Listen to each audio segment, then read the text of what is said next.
Today I fucked up by calling my boss a bitch. Okay, so this happened about 5 years ago and only now, on this throwaway account, do I feel it's far enough in the past I can talk about it. I was working for a web design agency and had been there about 2 years at this point. My record was good, I was reasonably senior and very competent in my role. Perhaps known for being a bit of a cheeky character, but I'd never been in any sort of trouble prior to this fateful day. Anyway, my desk is next to a chap a few years younger than me who has less experience in the job but a great deal of aptitude and enthusiasm. We get along well and would frequently meet up outside work for beers and PlayStation etc. To this day I consider him a good friend. So to the today I fucked up day in question. It begins like any other, the usual demands and deadlines, most people hammering away at their keyboards with headphones on. Myself and my neighboring desk colleague slash friend, let's call him Pete,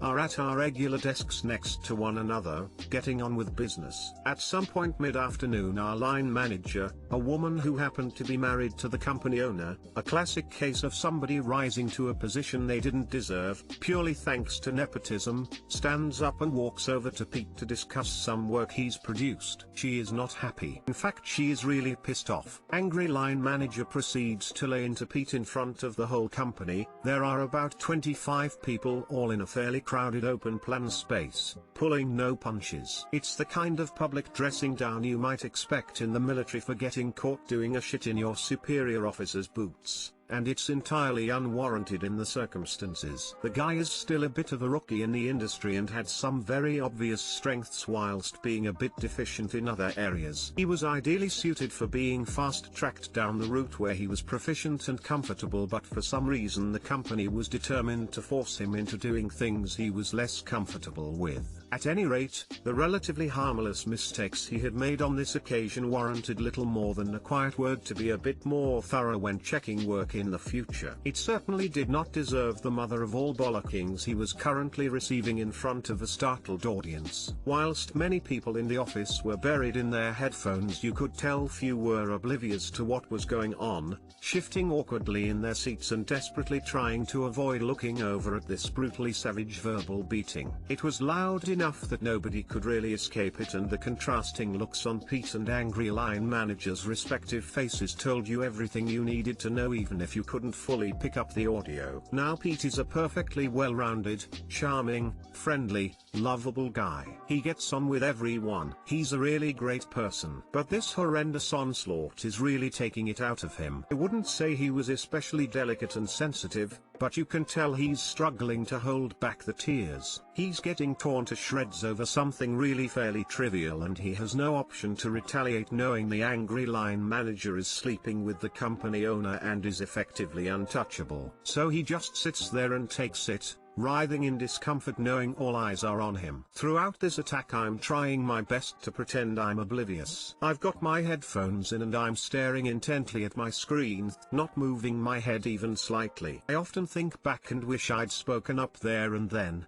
though it would have spelled the end of my career at this firm, and I was in no position to just take the moral high ground all the way to the job center. So what did I do? In a feeble show of sympathy and solidarity, I send an instant message to Pete over the company's internal messaging system that just says "cunt bitch." I wasn't really sure anything I could write would effectively convey how sorry I felt for him right there and then, but I also didn't want to patronize him. The intent was essentially, hey, this bitch isn't worth it. You're not the bad guy here, I'm on your side, bro. Pete didn't get the message. You can probably imagine by this point where it ended up. In my quiet rage at this injustice, I had neglected to double check where I was firing this message. It took just milliseconds to dawn on me what I had just done. Angry line manager had my name flash up on her screen with an all caps expletive laden accusation. Cunt bitch doesn't leave much room for interpretation, and as my brain frantically scrambled to work out a way to try and justify / salvage this, I watched in slow motion as her face went from the smug look of someone who has just meted out unwarranted fury on an innocent rabbit in the headlights to the look of thunder that said you are about to literally die. She declined to confront me directly and just replied to the instant message with something along the lines of, I am too angry to deal with this right now and am going to a meeting. We'll deal with this afterwards. My heart sank into the earth's core, and right there and then I would have given given any of my major internal organs to be immediately removed from the situation. She stormed off to have her meeting and I bolted for the door. It was late enough in the day for me to legitimately be going home, if a little earlier than usual, and I sure as hell wasn't hanging around to get served an even heavier dose of the assault and battery I'd borne witness to just moments earlier. That night I couldn't sleep. I kept replaying the situation in my head over and over. The anguish and distress was eating away at me. How would I ever return to work to confront this woman, not to mention the owner of the company, lover of the enraged cunt bitch in question? What chance was there of salvaging my job in such unquestionably unacceptable circumstances? How was I going to pay my rent? Well, in the end I got up and I went to work the next day, ready to take my medicine and fully expecting this day would be my last. I was of course pulled into an immediate disciplinary hearing where the details of my misdeed were put to me. The offending message was relayed to me several times to clarify the precise nature of my offense, and I winced each time I heard it uttered. I had no real defense, so what did I do? Front up and accept I was a total fucking idiot? Of course not. I lied like I had never lied before. To this day I struggle to recall the precise nature of my convoluted cock and bull story because at the time it was spewing from my mouth as quickly as I could think it up. I believe it had something to do with there being rude words unintentionally stored in my clipboard, having been browsing comments left on a client site which had been somewhat disparaging,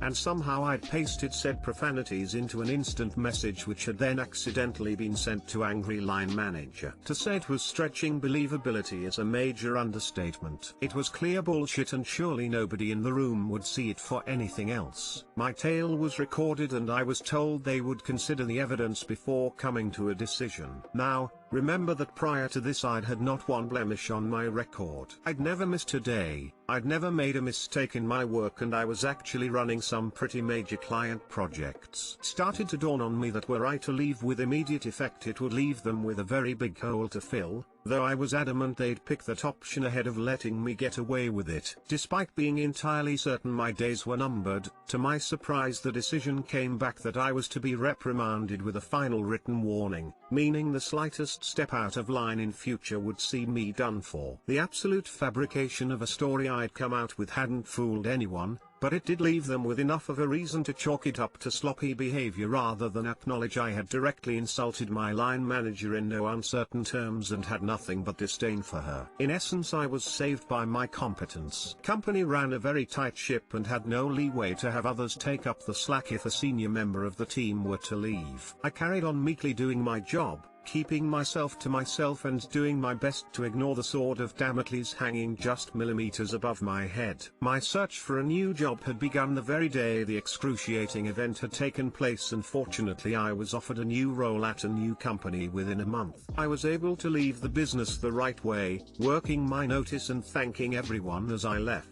We went for leaving drinks at the pub on my final day, as is customary, but neither my line manager nor the company owner were in attendance. I didn't have to pay for a drink all night long, however, going down in folklore as the hero who let the angry line manager know exactly what everyone thought about her. Too long didn't read. I tried to show solidarity with a co-worker who'd received a very public dressing down but accidentally messaged my boss calling her a cunt bitch.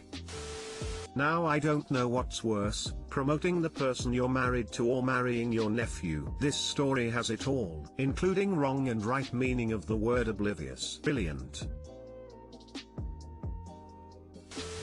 You're the undisputed hero of this story as far as I'm concerned. Thank you for that truly excellent too long didn't read, smile. Not all heroes wear capes. Man, that was a lot of text. Worth it though. On a scale of 1 to 10, how much did Pete like what you did? Yay, I had to go old school and fire edit up on my laptop just to bash it all out using a keyboard. Pete actually left the company before I did in the end, and I don't blame him. Obviously we laugh about it now, but at the time our enjoyment of the situation was tempered by the very real fear we were both about to be jobless and broke. So from 1 to 10 I'd hope he'd rate it a strong 9 right now. To score a 10 perhaps I could have gone out in a ball of flames, making my disdain public, standing to confront her and announcing for all to hear, suck a dick dumb bitch. But to be fair, that was never going to happen. Today I fucked up by oetting a dog and ruining sex for my date. So I've been seeing this girl for like 4 months or so. We enjoy sex just as any healthy couple, we aren't BF and GF, and when we have sex, I usually look her at the eyes and tell her how are you doing in a sexy way, or at least that's the best translation I can come up with from Kate Parser. It was kind of a thing of ours. Yesterday she invited me and other friends over to her dad's house to swim at his swimming pool. We were at the garden when her dog showed up, and I reacted as any other human being. I went crazy petting it. But it took me time to realize what I was telling the dog while petting it. How are you doing? How are you doing? When it hit me, I looked up towards my date and she looked petrified. She was super grossed out. The day went by and her dad started a barbecue. We were starting to kind of laugh about the dog thing when the dad swung a piece of meat to the dog and asked it, how are you doing? That was it. My sex catchphrase was ruined. Not only I used it to pet a dog, but now it's what her dad uses to pet her dog. Now I need a new sex catchphrase. One that Freud approves. Any suggestions? Too long didn't read. Me and my date's dad both patted a dog with the exact same phrase I use with my date during sex. Sup, bitch? Since when did you need a catchphrase to have sex? No, I think he's onto something here. Joey Tribbiani, is that you? I thought I was very original until I had to translate it for Reddit. Frown, turns out I'm not. How about, good doggy? Who's a good girl? Who's a good girl? You're a good girl! Exclamation mark. I'm a bit confused as to why she was super grossed out. Isn't how are you doing a common phrase? Even though you used it during sex, can't she can separate it from when you're using it to play with her dog? Deleted.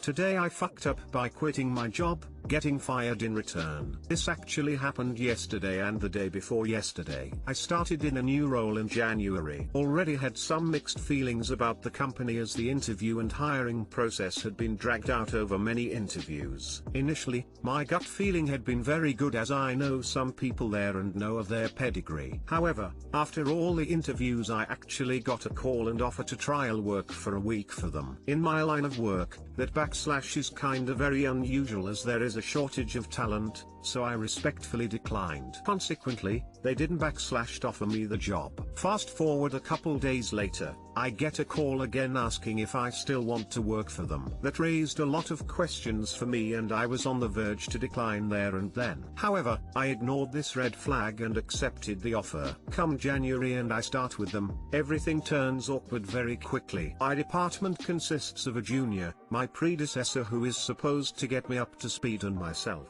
Besides, the person who hired me and acts as a coach for the team, but has no clue of what my work involves and how to do it. I quickly find out that there was a lot of bad blood and drama which led to my predecessor quitting. The junior is actually very knowledgeable, but also very overconfident. Not a very good combination. A lot of unreasonable demands were being made. Also, with no documentation of what work had been done in my team and why, it is really hard for me to get a grasp of the scope of the work that backslash is being asked from me. Turns out, they want me to do everything that normally would require a 3 to 4 person team with no ramp up or assistance from anyone else. Also, the meeting culture there is off the charts. Often more than 50% of my days consist of attending meetings. But I also have things to get done, so I work early in the mornings and late at night to somehow churn out my projects and tasks. I get increasingly irritated and voice my concerns. They don't backslash understand. Emergency meetings follow. At this point, it dawns on me that I most certainly have made a mistake by starting there. At this point, it is really getting to me and I start to sleep less. Overall, my mental state starts to deteriorate. So the day before yesterday, I hand in my resignation. I already have a new job secured where I am going to start in March, so I specify that I plan on leaving at the end of February. Here comes my fuck up.